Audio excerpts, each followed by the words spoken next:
Assalamualaikum warahmatullahi wabarakatuh, anak-anakku semua. Pada hari ini kita akan membahas mengenai gerak dan gaya ya. Artinya gerak pada benda dan nanti juga gaya dan hukum Newton. Nah, untuk gerak pada benda yang harus kita perhatikan pertama adalah pengertian dari gerak, dan nanti juga kita akan bahas mengenai gerak lurus. Nah, pengertian dari gerak. Apa itu gerak? Benda dikatakan bergerak apabila kedudukannya berubah terhadap titik acuan. Perubahan kedudukan bukan hanya perubahan jarak, tetapi juga perubahan posisi. Walaupun jarak antara benda dan titik acuan tetap, ya, bisa kamu perhatikan ini misalnya pada ujung jarum jam yang berputar. Jarak antara ujung jarum dan pusat putarannya kan tetap ya, namun posisi ujung jarum jam dan pusat putarannya selalu berubah. Nah, untuk gerak bisa dikatakan ada gerak nyata dan ada gerak semu. Gerak nyata diartikan sebagai suatu benda yang diakibatkan oleh perubahan jarak atau posisi benda terhadap titik acuan. Jadi ini kita bisa melihatnya dengan jelas seperti itu. Nah, adapun gerak semu ya, gerakan pada benda yang sebenarnya diam, namun oleh pengamat teramati bahwa benda tersebut seolah-olah bergerak. Ini gerak semu seperti ini biasanya diakibatkan oleh keadaan pengamat yang sedang berada dalam sistem yang bergerak. Contohnya ini, kalau kita sedang duduk di mobil atau di dalam bis misalnya, yang dalam keadaan sedang melaju, sedang berjalan, kita melihat pohon-pohon di tepi jalan itu seperti bergerak menjauhi kita, bukan? Padahal yang terjadi sebenarnya yang bergerak adalah mobil atau bis yang kita tumpangi ya, yang dimana kita berada di dalamnya seperti itu. Jadi dapat dikatakan bahwa pohon-pohon itu melakukan gerak semu, sedangkan bis atau mobil melakukan gerak nyata. Nah, sekarang kita akan membahas mengenai gerak lurus. Gerak lurus itu gerak yang lintasannya berbentuk garis lurus, artinya tidak berbelok. Lintasan di sini adalah titik-titik yang berurutan yang dilalui oleh benda yang sedang bergerak. Misalnya ini, gerak benda jatuh bebas. Misalnya lagi buah kelapa yang jatuh dari tangkainya. Nah, itu adalah gerak lurus. Gerak lurus sendiri dikelompokkan menjadi dua macam. Ada gerak lurus beraturan atau boleh disingkat dengan GLB, dan gerak lurus berubah beraturan atau biasa disebut dengan GLBB. Nah, bisa diperhatikan di sini ya anak-anak. Ada beberapa rumus yang harus kalian pahami dan harus kita pelajari. Kelajuan atau dilambangkan dengan huruf V kecil ya, bisa dihitung dengan menggunakan rumus jarak tempuh dibagi dengan waktu tempuh. Jadi S ya per T. Oke, untuk kecepatan sendiri. Nah, kecepatan di sini lambangnya juga sama, V kecil. Tetapi rumusnya adalah perpindahan benda dibagi dengan waktu tempuh. Nah, kalian perhatikan ya di sini. Di sini ada istilah kelajuan, di sini ada istilah kecepatan. Kalian harus bisa membedakan. Nah, misalnya ini ya, waktu yang diperlukan oleh kelereng ketika kita apa ya, kita jalankan itu, kalau bahasa kalian, kalau istilahnya dicelentis gitu apa ya. Nah, misalnya ini kelereng yang bergerak membutuhkan waktu 20 sekon, dan jarak yang ditempuh oleh kelereng itu misalnya 4 meter per sekon. Kemudian jarak yang ditempuh oleh benda yang bergerak tiap satuan waktu itu yang dikatakan sebagai kelajuan. Nah, sedangkan kecepatan sendiri, jadi kecepatan itu adalah perpindahan ya, perpindahan benda dibagi dengan waktu yang ditempuh untuk melakukan perpindahan itu dikatakan sebagai kecepatan. Oke. Nah, di sini juga ada percepatan. Lambang dari percepatan itu adalah A, ya. Dimana kita bisa memperoleh besar dari percepatan dengan menggunakan rumus perubahan kelajuan dibagi dengan waktu. Karena di sini ada kata perubahan, maka tentu ada kelajuan awal, ada kelajuan akhir. Berarti ada V1, ada V0. Kemudian untuk perubahan waktu, karena perubahan artinya delta gitu ya, maka ada waktu awal dan waktu akhir. Nah, kata dari perubahan di sini dalam fisika dilambangkan dengan delta. Deltanya adalah seperti tanda segitiga, dibaca delta. Berarti di sini A sama dengan V per delta V dibagi dengan delta T. Ya, ini nanti dipelajari dan dibaca di buku ya nak ya. Kita lanjutkan untuk contoh soal. Nah, di sini misalnya ini roket SpaceX bergerak dengan kecepatan konstan. Berarti kecepatannya tetap 250 meter per sekon. Selama 5 sekon, roket melakukan percepatan sebesar 50 meter per sekon kuadrat. Nah, ini di sini diperhatikan. Di sini ada kecepatan. Lambangnya meter per sekon. Kalau percepatan, maka lambangnya meter per sekon kuadrat. Nah, ini dibedakan ya antara kecepatan dengan percepatan. Maka berapakah kecepatan roket sekarang? Nah, kita perhatikan yang sudah diketahui dulu.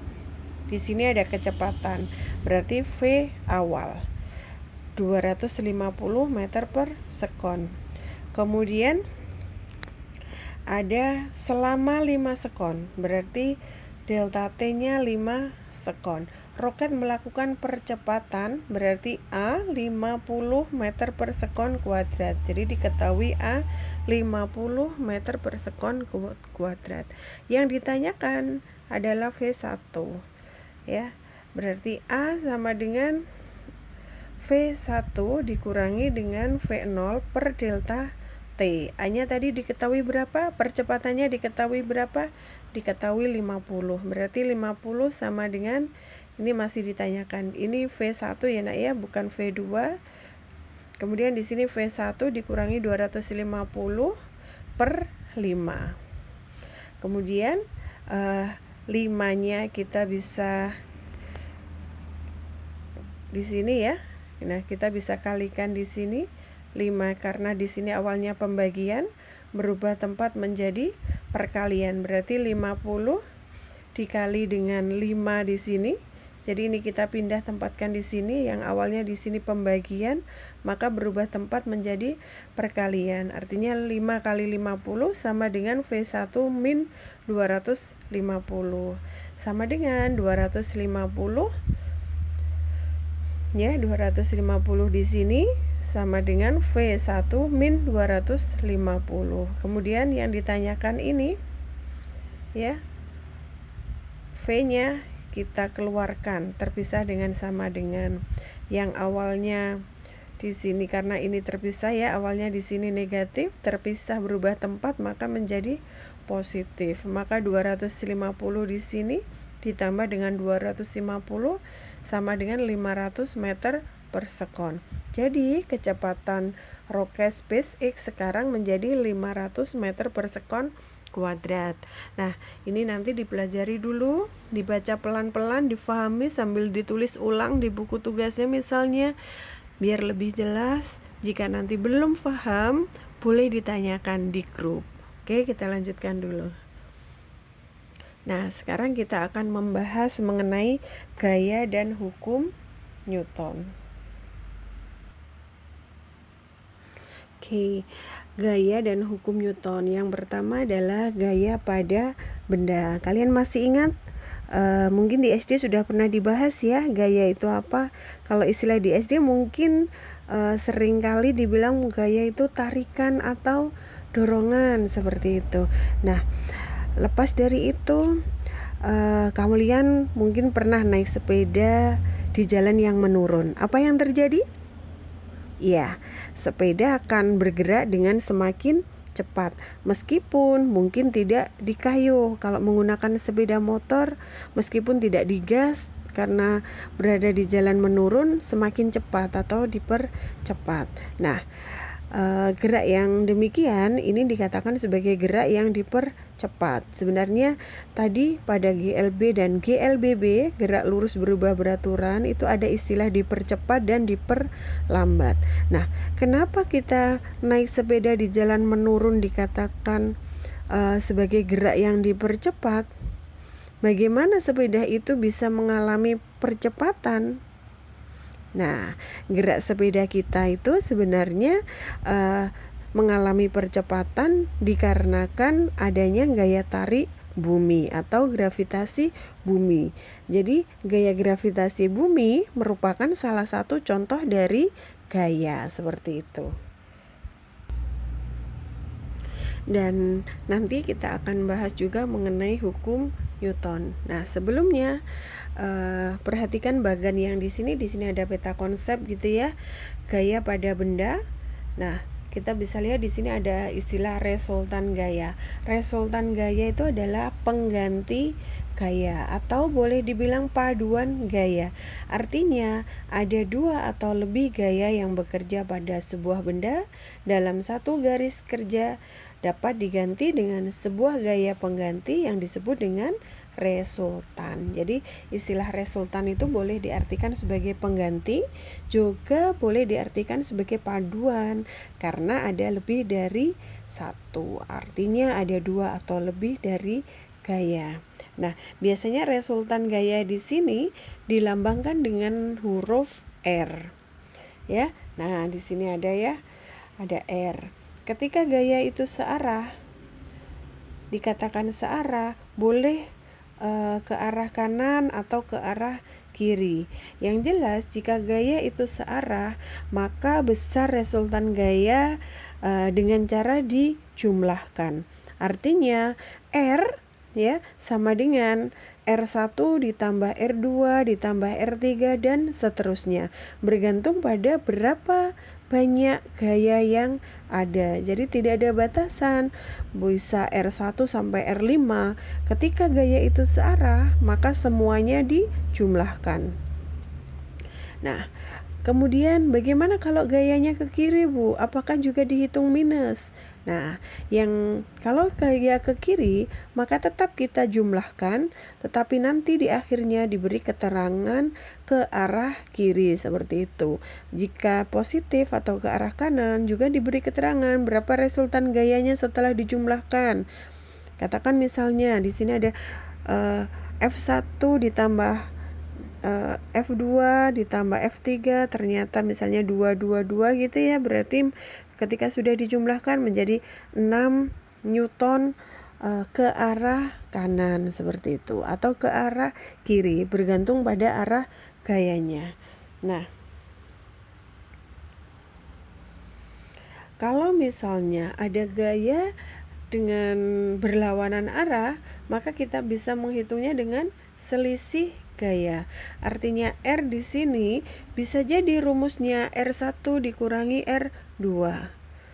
Ya, tidak harus R1 dikurangi R2, bisa R2 dikurangi R1. Kenapa seperti itu? Bergantung pada besarnya gaya. Jadi untuk memudahkan, maka kita bisa menggunakan yang lebih besar yang mana? R1 atau R2 atau R3. Nanti saya beri catatan-catatan ya, karena ini belum bisa mewakili seperti itu. Kalian tetap harus panduan pada buku, jadi sambil dibuka bukunya. Kemudian di sini ada jenis-jenis gaya. Ada gaya sentuh dan gaya tak sentuh. Gaya sentuh di sini ada gaya otot, gaya pegas, gaya gesek, dan gaya mesin. Sedangkan gaya tak sentuh ada gaya magnet, gaya gravitasi, dan gaya listrik, juga gaya berat. Nah, untuk gaya gesek dan gaya berat sendiri, di sini dicantumkan beberapa rumusnya ya. Sigma F, tanda seperti huruf E ya, seperti huruf E, ini dibaca sigma. Artinya adalah jumlah. Jadi kalau ada sigma F berarti jumlah dari gaya ya, atau resultan gaya sama dengan M dikali dengan A. Jadi F-nya adalah gaya, sigma F berarti resultan gaya atau jumlah gaya. Kemudian M-nya di sini adalah massa benda, satuannya adalah kilogram. Kemudian di sini adalah percepatan benda, satuannya adalah meter per sekon kuadrat. Tadi sudah kita bahas ya nak ya. Untuk kecepatan atau V, maka satuannya meter per sekon. Untuk percepatan, maka satuannya meter per sekon kuadrat. Nah, untuk gaya, mau gaya apapun itu, satuannya adalah N atau Newton. Dan harus benar-benar diperhatikan ya di sini. Nah, untuk gaya berat ini karena berkaitan dengan gravitasi gitu ya. Jadi sebenarnya kalau kita menyebutnya berapa berat badan kamu, nah selalu bilang katakan 25 kg, 50 kg. Nah, di sini kita akan membahas gaya berat. Jadi kenapa berat itu menggunakan satuan kilogram, karena berkaitan juga dengan percepatan gravitasi. Nah, berbeda ketika pertanyaannya ada pada massa. Jadi massa dengan berat itu yang menjadi pembeda adalah jika berat maka berkaitan dengan gravitasi bumi, kalau massa tidak. Artinya massa itu dimanapun tempatnya akan tetap. Jadi berat kita di bumi dengan berat kita di luar angkasa tentu menjadi berbeda, karena kalau di bumi maka berat kita berkaitan dengan juga gaya gravitasi. Sedangkan ketika kita berada di luar angkasa, maka berat badan kita juga akan dipengaruhi dengan ketiadaan gravitasi bumi. Tetapi ketika kita bicara massa kita tetap. Massa benda dimanapun tempatnya adalah konstan atau tetap. Nah, sekarang kita akan membahas mengenai hukum Newton. Nah, hukum Newton di sini ada hukum 1 Newton, ada hukum 2 Newton, dan hukum 3 Newton. Ya, hukum 1 Newton. Hukum 1 Newton ini terkenal dengan nama hukum inersia atau hukum kelembaman, di mana bunyi dari hukum 1 Newton ini adalah apabila resultan gaya yang bekerja pada benda sama dengan 0 atau tidak ada gaya yang bekerja pada benda, maka benda itu akan dalam keadaan diam atau tidak bergerak, atau akan bergerak lurus beraturan dengan kecepatan konstan. Jadi tidak ada gaya yang menyertai, maka benda akan tetap dalam kondisi semula. Artinya jika di awal benda itu diam, maka dia akan tetap diam. Nah, kalau misalnya benda di awalnya adalah bergerak, maka dia juga akan tetap bergerak dengan kecepatan yang tetap atau konstan. Ini dikatakan sebagai hukum 1 Newton. Dan apabila dirumuskan, ya, sigma F sama dengan 0. Karena memang tidak ada gaya yang menyertai. Jadi benda tetap dalam keadaan semula. Jika semula dia diam, maka benda juga akan tetap diam. Begitu sebaliknya, jika dalam keadaan bergerak, maka benda tersebut juga akan tetap bergerak dengan kecepatan yang konstan. Nah, misalnya ini untuk kemudian kita akan membahas mengenai hukum 2 Newton. Nah, hukum 2 Newton. Hukum 2 Newton di sini tentu kaitannya dengan gaya, percepatan, dan massa. Jadi dinyatakan sebagai percepatan sebuah benda berbanding lurus dengan gaya yang bekerja pada benda itu dan berbanding terbalik dengan massa benda itu.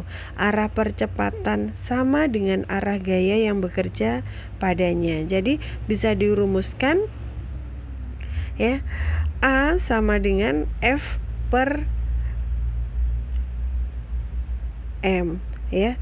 Jadi A percepatan berbanding lurus dengan gaya, berbanding lurus dengan F.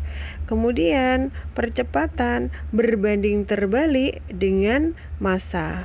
Berarti bisa dirumuskan dengan A sama dengan F per M, atau dirumuskan dengan F sama dengan M kali A. Seperti itu ya. Kemudian hukum 3 Newton. Hukum 3 Newton ini disebut dengan hukum aksi reaksi.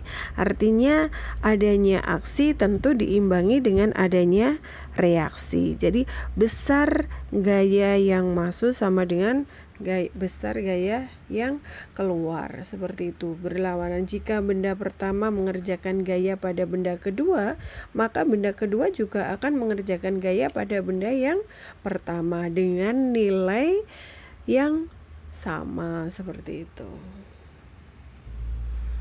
Nah, sekarang kita akan bahas contoh soal dari hukum Newton. Misalnya di sini Hasan, Mardi, dan Dayat bekerja sama menggerakkan gerobak seperti pada gambar berikut. Ya, di sini misalnya ini F1-nya ini adalah F dari Hasan. Kemudian F2 di sini adalah F dari Mardi. Kemudian di sini ada F3-nya adalah F dari Dayat. F di situ adalah gaya ya, gaya yang dikeluarkan. Kalau di sini F1-nya 150, F2-nya 100, dan F3-nya 150. Jika diketahui massa gerobak beserta isinya sebesar 250 kg, apabila gaya gesek yang dialami gerobak sebesar 200 Newton, maka tentukan A. Berapa resultan gaya pada gerobak? B. Berapa percepatan gerobak? Nah, kita tulis dulu yang diketahui. Di sini ada F1 sama dengan 150 Newton, F2 sama dengan 100 Newton, F3 sama dengan 150 Newton. Kemudian ada gaya geseknya ya. Jadi gaya gesek F kecil 200 Newton. Kemudian ada massa dari gerobak 250 kg. Yang ditanyakan adalah resultan gaya pada gerobak. Jadi sigma F. Ya, ini salah ketik ya. Ini di sini sigma F dan percepatan A. Kemudian kita hitung dulu yang pertama, sigma F-nya. Karena ini semuanya searah, sama-sama mendorong, berarti kan sama-sama searah ini ya. Karena semuanya mendorong, tidak ada yang menarik. Jadi tidak ada yang berlawanan arah. Karena searah maka kita jumlahkan semuanya. F1 ditambah F2 ditambah F3.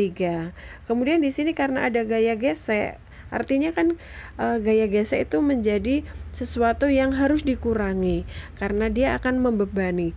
Jadi di sini kita kurangi dengan gaya geseknya. Jumlah dari keseluruhan gaya yang ada 150 ditambah 100 ditambah 150 dikurangi ini sama dengan berapa? 400 dikurangi 200 sama dengan 200 Newton. Jadi resultan gaya pada gerobak sebesar 200 Newton. Apabila di sini tidak diketahui gaya geseknya, maka resultan gayanya adalah 400 Newton, seperti itu.